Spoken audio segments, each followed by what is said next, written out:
Alright, you guys, so there's not really many videos on YouTube on how to do this.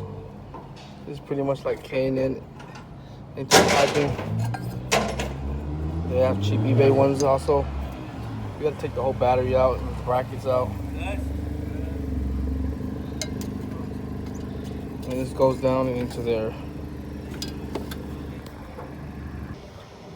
Alright guys, so I know there's not really any write-ups on this, or not that many videos on how this goes. So I was able to fit the pipe from the bottom up through the fender wheel, stuck it all the way up between this hose, turned it, clamped that all down, clamped it all down. The hose that came with it wasn't long enough, so I just made my own little extender until I get another hose. This is just for now. Mass airflow sensors connected, and you do have to remove this little clutch line bracket just so the bracket won't get caught on that, the intake bracket that bolts there, which is gonna be like right there.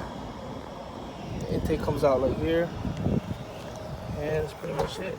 Now we put the battery and the battery bracket back down, bolted here, and both these two bolts back up here, the clutch line, and that's about it. Thank you. Goodbye.